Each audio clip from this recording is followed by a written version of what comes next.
Welcome everybody to our weekly webinar on the perfect place to put a practice. Dr. Demographics is the company and Mike Green is my sidekick.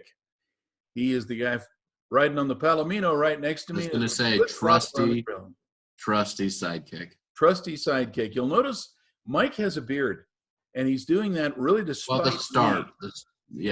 the start of a beard. Yeah, I've been growing this one for about 8 years. And Yeah. All right. I shaved last night. I don't know what your problem is. Now, I want you to know, everybody that's listening to this, I have a lot of love for Mike. Shut up. Okay, now, we're going to jump into this topic because, well, let me just introduce it this way. There are a lot of people who want to talk about the coronavirus. Why not? You know, because it's what everybody's talking about. But I really want to talk to you today. Our little lecture is entitled the places that the boom on practice sites is hitting. And I'm not saying going to hit, I mean right now. You already know, and I'll talk to you more about this at the end of this little episode, that we're doing a lot of telephone consultations because we've heavily discounted them to try to keep busy. And, you know, we're just have a lot of confidence that people have questions and needs. By the way, if you're a student or resident in a healthcare program, it's free. You just have to be able to get one of the rare opportunities we have to talk to you. So if you're interested, we have the discount coupon I'll be talking about later. So you can get that low, low price and keep it out of my pocket. But I'm not bitter. All right, let's go ahead and talk about the topic today. Where is the next big thing, where the boom is going to hit. And we're going to be talking about the trends of demographic locations. You know, it's kind of funny because a lot of people are hiding under the table. And I'm not comfortable with that. There are really some outstanding places, and really now's the time to do your investigation on where to go. Because, and I'm assuming it's going to be in about 2 or 3 weeks, as I've been predicting, that everybody's going to rush and start looking out the door to figure out what things are happening. A lot of good places are already going to be kind of being picked over. So I want you to know where to go, and I also want to offer you the discount on how to find it. So here's what we're talking about. Right now, where is the next big thing in practice going to be? Is it New York City or Nampa?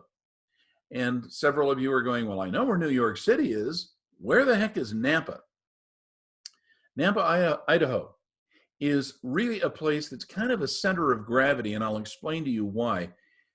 Here's the deal. There are lots of crossroad trends, things that are happening where there's a nexus of multiple factors that are determining what is going to happen. And I'm going to have to explain this. I'm going to keep the math out of it because a lot of it goes into algorithms that we have. And I won't get more complicated than that. Just simply say there are reasons that some places are looking really, really good and some places are looking really, really bad. Let's talk about why.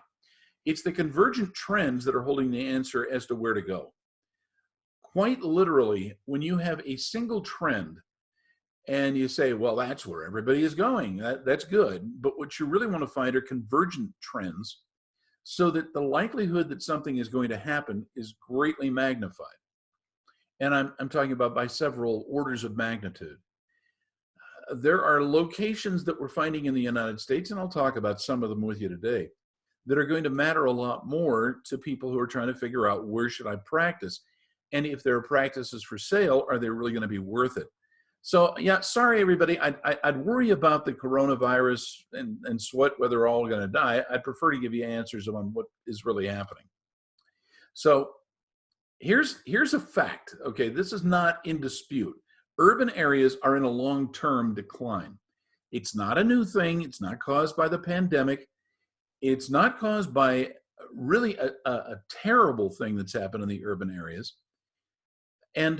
But nevertheless, it's undeniable that if you look at places like Pittsburgh or Philadelphia, if you look at New York City and Chicago, and I'm going to call it Chicagoland, which is the region within Illinois that is happening, you kind of go, gee, is that a good thing, a bad thing? What's going on? One of the biggest reasons that it's not doing well has to do with something that you already know, and it's expense. The cost of living, and with that, the cost of doing business is really getting in the way of a lot of the larger cities. Because here's the deal. If it costs you a lot to rent an apartment, the people who are your staff people, they want to get paid too, are kind of holding out their hands and going, pay us. We need to get paid more. Other parts of the United States are not living up to the threshold of a $15+ per hour trend. So we've found places that, yeah, there may be things going on, and Seattle is a good example of it. Maybe some really good things going on. But if you just go across the Sound and other locations within that part of the major metropolitan area in Kings County, guys, it's looking pretty bad because the cost of living is very, very high. Cost of living in some parts of the United States in these urban areas are more than twice the expense of other places. Now, let me divert just a second to talk about a trend that we're noting.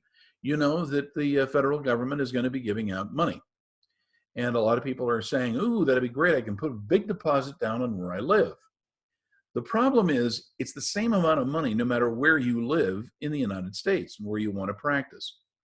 So if you go to New York City, where the median apartment is getting up there toward $3,000 for a little crap hole, it's very different than if you went down to, I don't know, Cedar City, where you can take $1,200 and make 2 months rent. Guys, that is making a difference as to where people are considering moving.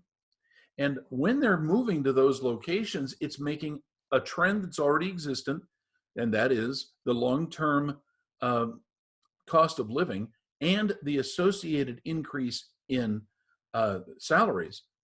It's making it much more difficult. Now, one of the things that my contacts in these major metropolitan areas are saying is you almost cannot get a dental hygienist, a registered chairside assistant or a certified one, or a nurse practitioner to work in your office. And that's really necessary to make money in a growing market.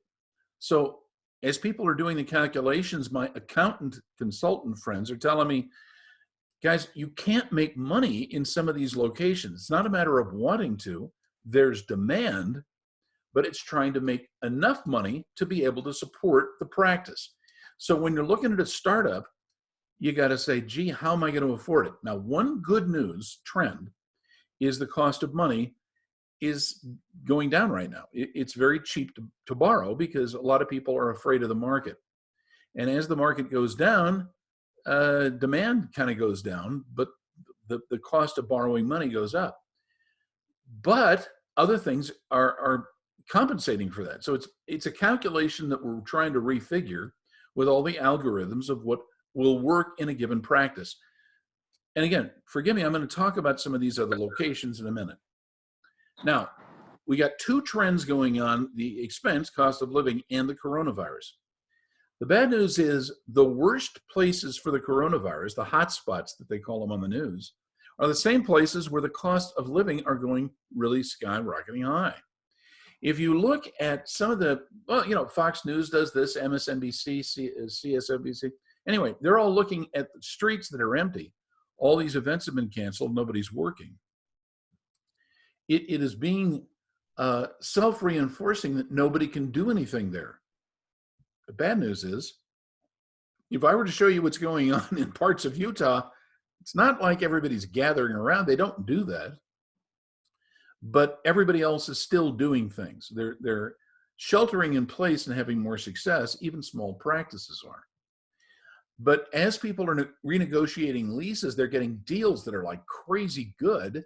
And it's not just Utah. It's lots of places this is happening. Even places that we've noticed in the Central Valley in California. It is remarkable. If you go down from Bakersfield up to Redding, the lease rates on properties are fantastic. And it's going to be hard to fail if you, after the coronavirus kind of disappears, to do badly, because the cost of living and the cost of doing business is actually projected to do very well. So let me keep going on here. Ultimately, there are certain trends that are happening. And one of those is about expense of the properties and the expense of uh, doing business in a professional practice. We got a lot of doctors who are deciding, no, I'm going to retire right now. I quit. And they're walking away from leases that are really pretty good. And they're leaving a lot of people unemployed who need work, who are good. In other places, quite the opposite is happening. Now, people are looking for alternatives to the expense. So they're bargain shopping right now. And ultimately, you have to ask yourself the question, what do I want to keep up within the community that I'm in? What's worth spending on?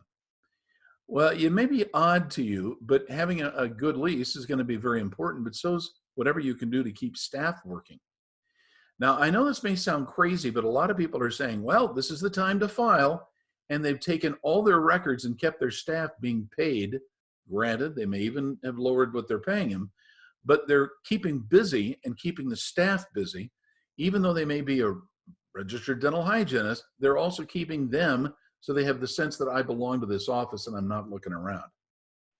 Ultimately, you're asking yourself what to keep up, but also what to give up in order to keep going. And part of this is a big bidding war over accommodations. And we have to kind of realize that what we're doing now is juggling risk. Now we're juggling risk blindfolded. So we don't recognize what is going to happen in the future, but that's not entirely true. And so here's what I want you to know if you're listening to this. You guys, we know the coronavirus is going to end. And when it ends, healthcare practices are going to be under significant stress to meet the pent-up demand. Now, in talking to some cosmetic surgeons, a lot of people have been kind of putting off getting that surgery that they know they need. In fact, a lot of surgery centers and hospitals are simply saying, we're not doing those kinds of surgeries. We want to keep our beds and our facilities open in case the coronavirus comes and smacks us right in the face. I get that. But we also recognize the pent-up demand is real. And almost every healthcare practice that I know is going to be smacked around. It's what can you accommodate? Now, there used to be a belief that large practices had the natural advantages, more staff, more facility, whatever. Except, as I said last week, the playing field is being leveled against our will. So even big practices with big overhead are suffering, and maybe more than the small practices that don't have quite so much. If you can keep your staff busy doing something, it gives you a big advantage when things come back to life. Now, ultimately, when we talk about the virus risks, you know that more people means more risk. The higher population density locations are those that are suffering. Greater isolation, however, emotionally in a big crowd adds to a lot of stress. And so what people are doing is they're, first of all, holding on to their cash, which is, logical. But it also means their isolation is making them want to do something, and the pent-up demand on seeking healthcare, whatever the healthcare might be, is proving statistically that it's going to be a natural reaction to the COVID virus. The problem that we're seeing also in large, highly dense populations is forced mass transportation. Nobody wants to ride on the subway. You probably get that. I mean, people would rather walk long distances than do that. And of course, keep their hands in their pockets so they don't have to touch anyone or even look at anybody. This forced mass transportation is making those dense populated areas much less desirable than anybody ever thought they were going to be. Yeah, they were expensive, but the idea that you have to give up your privacy and maybe risk your health to live in a particular place and to work nearby means that people are leaving. Now, one of those odd little things that demographers are noting is the major population centers are emptying out of population as everybody else moves where? To more rural and lightly populated suburban locations. Now, the question is, when this is over, are they going to move home? Are they going to move back? Or are they going to simply say, whatever, I'm going to stay kind of where I'm safe and at least do that for some months in time. Now, people don't know how long there are projections that it may be 6 months or longer. The people who move to these places that are less population dense with less virus, they're the ones who are moving to those locations. Personally, I tend to support that assumption. And I do think it's going to be people who have moved their stuff and are still a little spooked by things are moving to those outlying areas. What they don't want to give up is their distance from their support network. Now, you may have made up with your brother-in-law who you really hated seeing every Thanksgiving. But, the truth is, when push comes to shove, these are the people who you've come to depend on and may have hired you to work in their factory or their warehouse. I know it may sound weird, but a lot of doctors are taking some weird gigs because what else are they going to do? So everybody wants to be productive in some way. Now, what are the places that are doing well and not doing well? And I want to contrast them because they're not necessarily far away from each other. If you look at Chicagoland, very dense, large population, versus Springfield, Illinois, that's no small town, by the way, in case you're wondering. But people feel like Springfield is not so bad, and the surrounding areas don't feel so bad. I mean, heck, seeing some friends in Joliet, Illinois, they're thinking this is kind of nice. Why did we move away from there again? I don't remember. We're also seeing in other states, like 2 locations, Denver and Colorado Springs. Denver is freaking out with the virus, and they're freaking out about the costs because Denver is a very expensive city to do business in and to live. Those people in Colorado Springs are kind of going, we can weather this. We're good. Yeah, we're not so bad. We may miss our friends at church, but, generally they like it. And it's also the nature of the businesses in Colorado Springs, a lot of government contractors that are paying quite well. And there's a lot of warehousing there. So who's surviving better? The people in Denver, which is expensive, or the people in Colorado Springs, not so expensive, lots of work, and they can have a lot of home-based businesses there.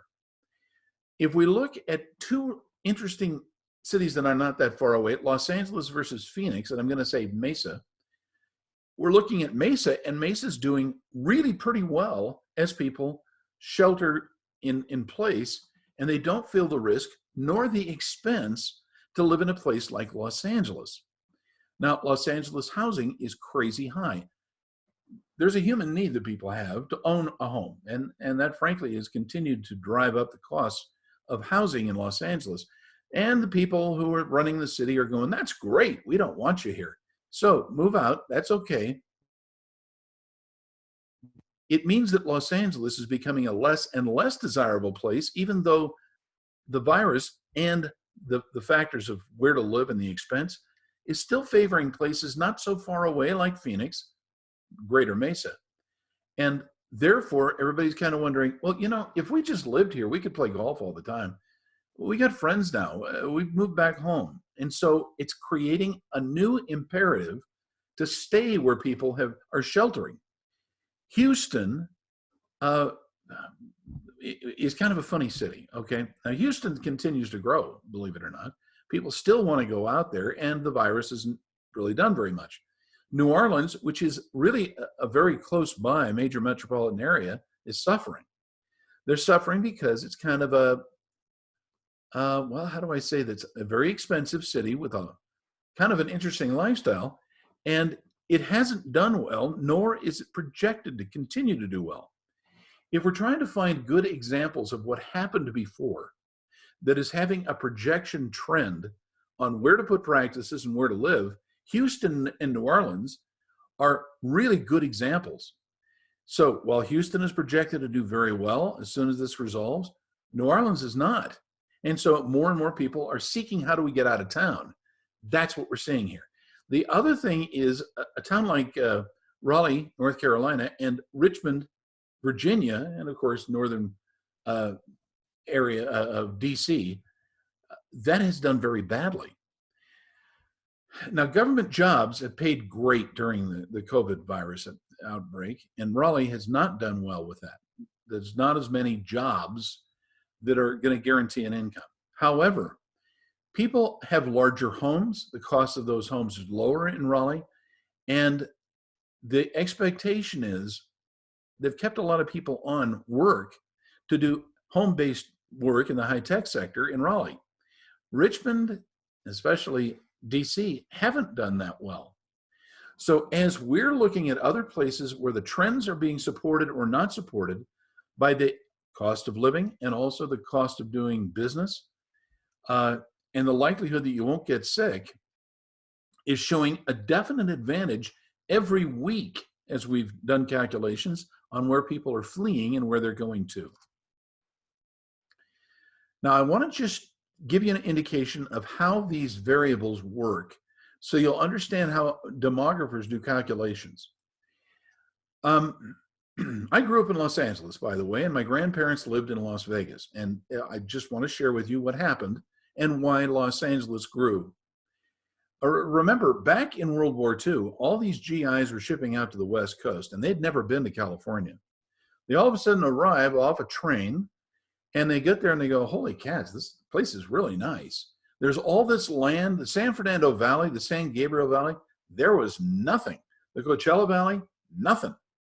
And they saw land for sale, places they could set up a little home, bring their sweetheart out there, and they could live. Las Vegas, by contrast, was a cattle stop on a railroad. There was no gambling in Las Vegas, none to speak of, really. But all of a sudden, the gambling syndicates kind of realized there's a lot of stuff to do, and they started giving things to do to the GIs who came through town. It was a trend that worked in favor of Las Vegas. It was a trend that worked in favor of Los Angeles.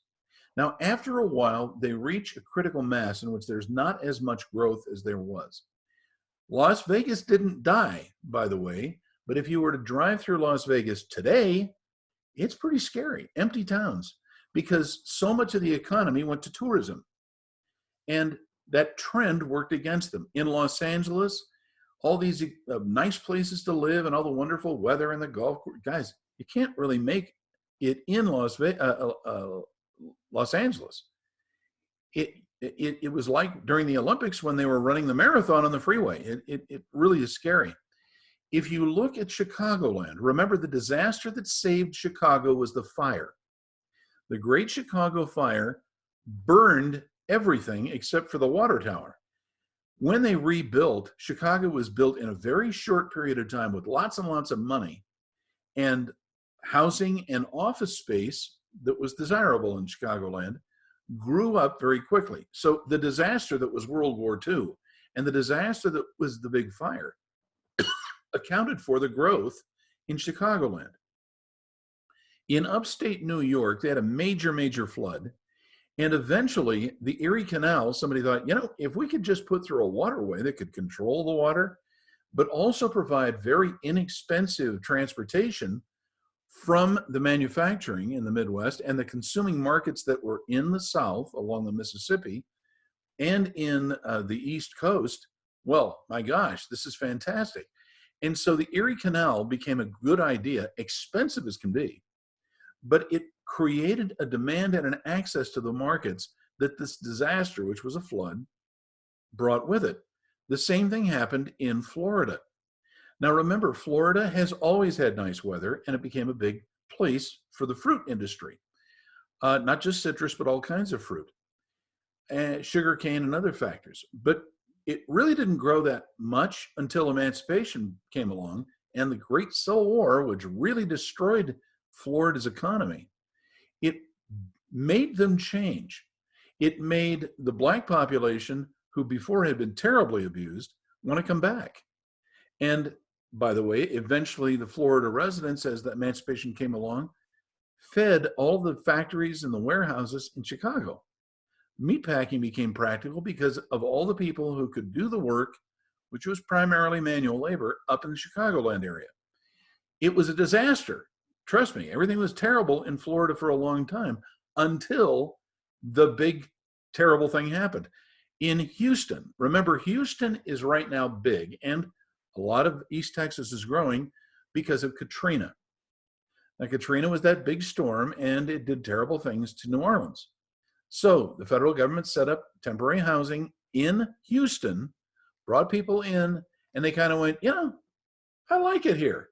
And they had in Sugar Land and some of these other places in Greater Houston, places for them to work, and it was inexpensive and it was desirable. It gave people a new view.